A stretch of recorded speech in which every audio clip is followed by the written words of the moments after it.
Welcome back to another episode of Recovery on Screen, the show where we break down most amazing films about addiction and recovery and how they can help anybody recover successfully. Now, today is a very special episode because we usually talk about movies that are helping people recover, but we've never talked about a movie where somebody actually makes a movie to help them recover. All that's coming up next in this next episode of Recovery on Screen.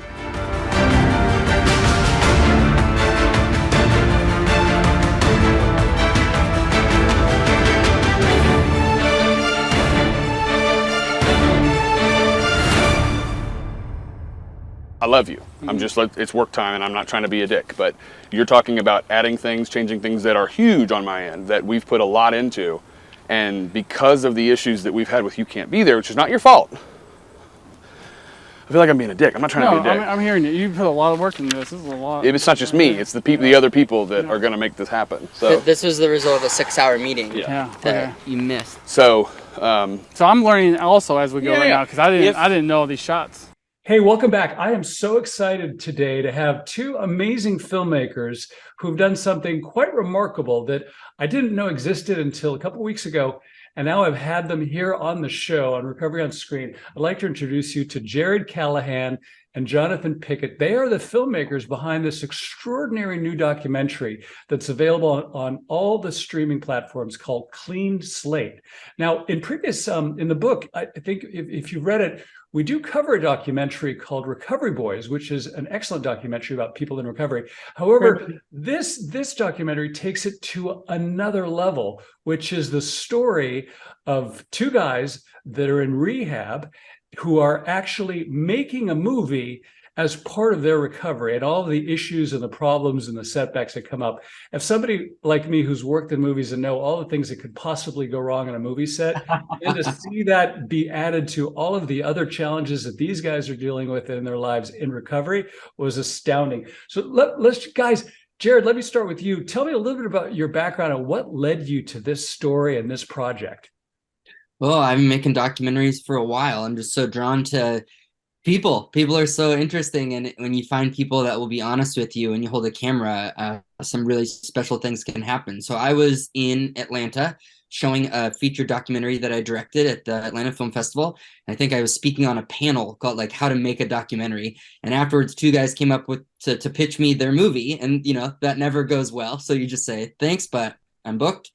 And one of them was Cassidy, who ended up being one of the subject collaborators of Clean Slate. And so we went out to coffee, heard his life story. He was amazing.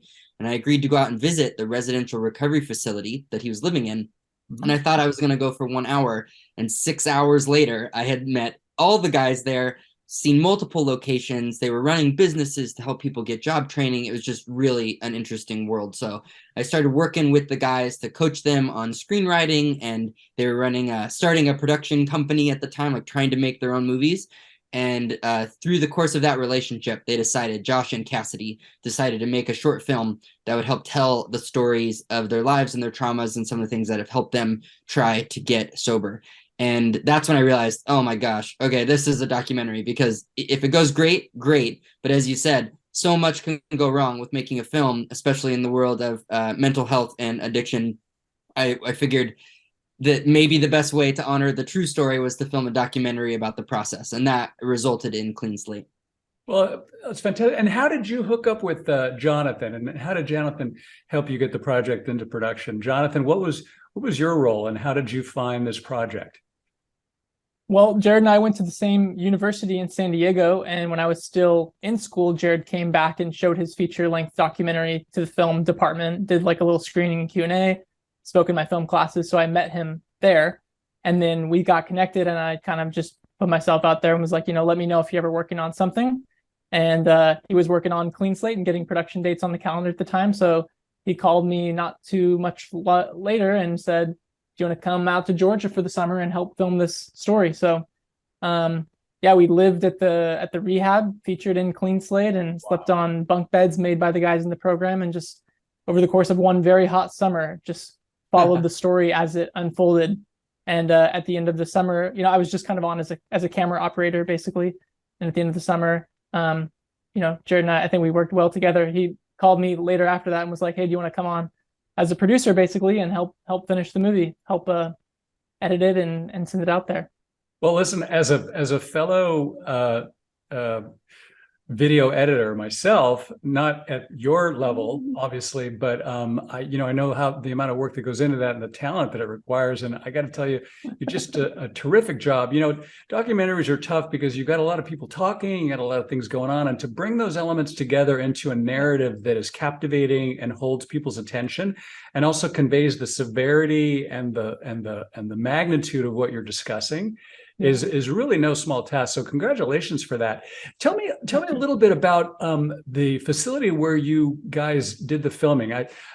From the documentary, it's very clear it's a faith-based institution, and addicted in film, as we say in the book many different times, any path that gets you to successful recovery is the right path. And some people choose a Christian religious path, others do 12-step, others do smart recovery, but multiple pathways of recovery. But this one seems to be very interesting and unique in that there's like a commitment and a pledge and a duration of time, unlike several other most rehabs, which are like limited to like 28 days. Tell me a little bit about this program, because it seems kind of unique, and it's in Georgia, correct?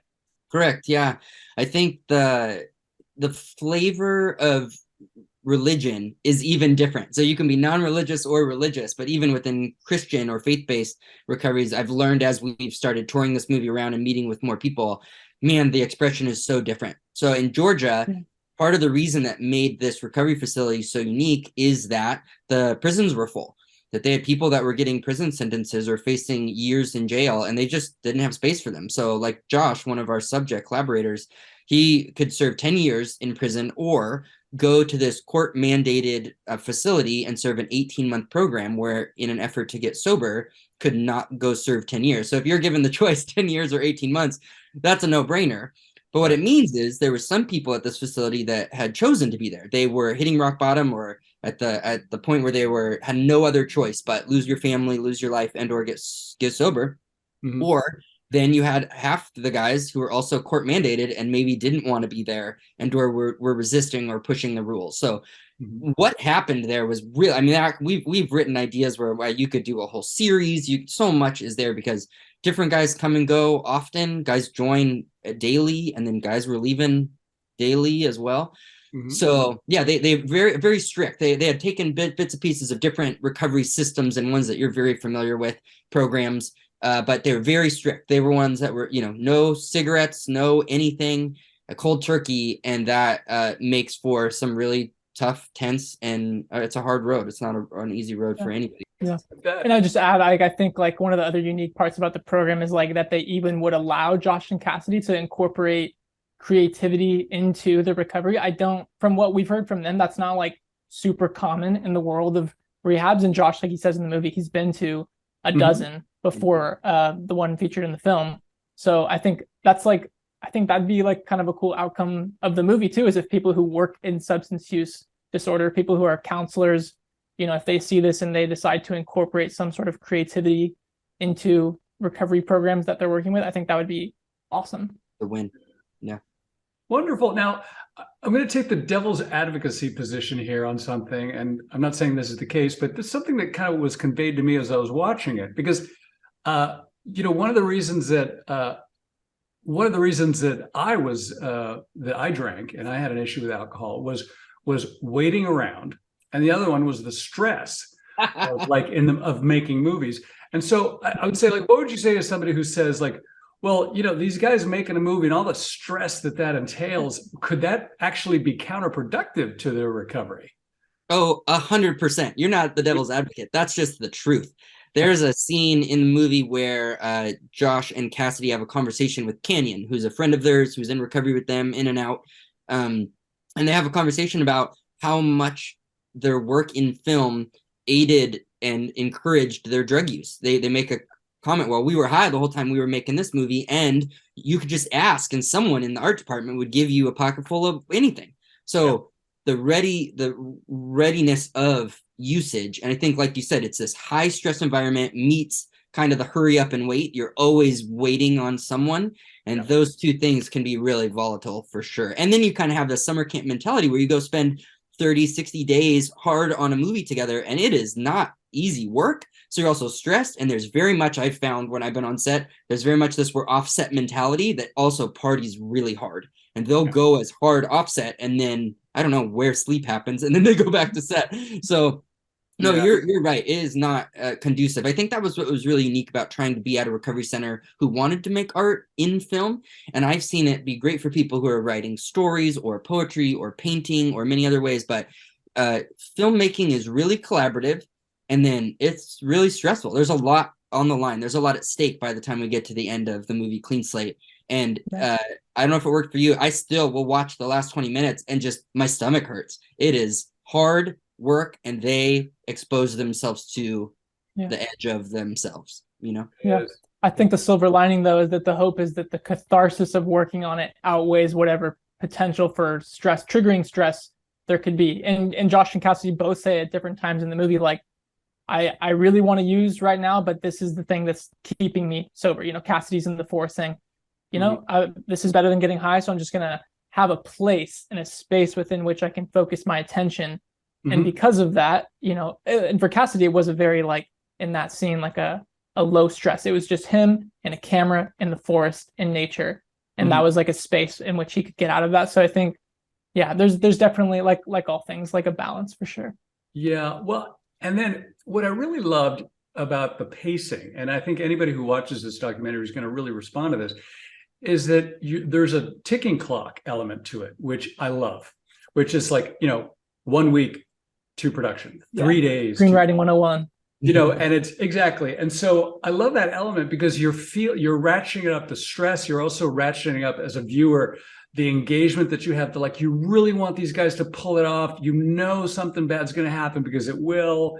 And yet, you know, you're banking. So they're really heroic figures. And so I got to say to anybody who's thinking about renting this movie or buying this movie, it is so engaging to watch the eventual triumph, in a sense. I'm not going to give away the ending because it has a mixed ending. There's certain things that happen great, other things not so great. But the end result for in terms of like what art and accomplishment in art and films can actually do for successful recovery is really profound and moving. We have a lot of documentaries that speak about addiction recovery in a fair, balanced way. You know, I think, what do you guys think? Would you agree that, like, too many of the documentaries, like Intervention, things like that, they're a little bit sort of like focused on the using and the sort of like addiction porn, I would call it, and less on the human stories? I mean, did you guys do this film sort of as a way to respond to that? What are your thoughts on that? Oh, most definitely. I think early on was a decision, kind of like documentary ethics, of like, what are we willing to show and why are we making this? Yeah. And, you know, I've been in the world just long enough to know that relapse and tripping up is very common in that world and wasn't out of bounds for the guys that we were filming. So I made a decision that we would never be showing drug use on camera. Because when it's in narrative films, it's always fake. You can always tell, like, they're not doing hard drugs in front of you. This is dumb. Something's always fake. It's always wrong. And then in this, we wanted to humanize the people. We wanted to be about the people and what was going on inside them and within them, not the symptoms of who they were and what was going on in them. So I definitely saw especially in Prolonged Relationship with Josh and Cassidy, times when they would be speaking from a place of balance or even or accountability, and places where their addiction was taking the driver's wheel in their head, and whether they would come in high or low or guilt or begging or asking or conniving, like, I could learn to see and was hurt by the length of relationship, right, where I'm an enabler. I'm part of the problem because I am falling suspect to the addiction. So we definitely made that decision up front. And then, like you said, kind of that balance of reality, difficulty, and hope. We previewed the film at some recovery centers, and that was a key thing, was everybody who deals with this has their own truth that could easily be a 4-hour movie with your story, right? So it wasn't that we're going to nail your truth, but can we get to a capital T truth that finds that balance where the guys there would laugh harder than anybody. They'd laugh quick and hard, but they would also say something really deep and honest and vulnerable and cry just as hard. And by the end of the movie, if it ends too happy, they would say it's fake. Hope is important and hope gets us out of bed. But if it's too happy, then you're fake. You're polishing up a turd. And if it's too sad, then we also deal with that. We get that all the time. We don't need that all the time. So how could we make a movie that through it kind of does both, but by the end you end in the middle and you're forced to say, like, what did you see? What do you feel now? And maybe based on a different season of your life or a different day that you watch it, you're going to feel something different, is our hope. Yeah. That was something that we kind of carefully we were keeping track of and modulating within the edit, is like, okay, when does the audience need a win? Okay, the midway point, Cassidy's able to work on it. That's great. And then it's not too long before we hit them with a bit of tension of, is this really going to work? And that's even, again, we're not giving away the ending, but even in the ending and throughout the movie, it's almost, which it feels true to the world of recovery, you can get whiplash from how quickly you go from a big win to oh man. We're committed to the what we make and the value of what we make. And then now with a project like Clean Slate, it's great. It's available everywhere. But we're so excited for people like who listen to this podcast, who really care about these worlds and how they mix, to share it, to spread it, and to give it to the people, show it with the groups that you meet with, if you meet with people regularly. And we're so excited for the ways that it's already spreading, and people feel seen in their mental health and recovery journey, but also it's for friends and family. It's people who love you and have been on this journey with you. And that's who we're learning really love the film, because then it's not your story that's probably touchy and hard and raw and has all these sides of a story, but when it's someone else's story that you can really relate to, it provides access into the emotions and the healing and the hope in ways that we're finding is really transformational. So yeah, Jonathan, did I miss anything on distribution? You've been fully in on all of that. No, I mean, I'll share a really quick anecdote from when we were doing a test screening, just to kind of to Jared's point, but we really think that, like he's saying, that people who have loved ones who are either in the thick of it or who, they have maybe fractured relationships with, will be, we've seen already how the film can be a space of healing for those people. And in fact, at a test screen that we were doing, a woman came up to us afterward and said, Cassidy reminded me so much of my brother. And I've always seen my brother as my brother, the addict. But in watching Cassie's story and in kind of putting myself in his shoes, I was able to kind of finally see him for what he goes through and what it's like to be in his head. And it allowed me to kind of emotionally forgive him and empathize with how hard it is, and that it's not a moral failure in the decision to use, that it's this everyday battle. It's this mental illness that's co-occurring. And I think that my parents need to see this, because I think they've been holding on to a lot of anger for a lot of years, and that this film might be able to reconcile and help them forgive my brother. So, moments like that is okay, this is why we've been sitting in dark rooms for many years working on this, because this is exactly the kind of thing that we're hoping to do with this movie. So yeah, in all the distribution, the whole goal for any of that is just to get to moments like that, where people who have needed this film but maybe didn't know that they needed this film can finally discover it big time.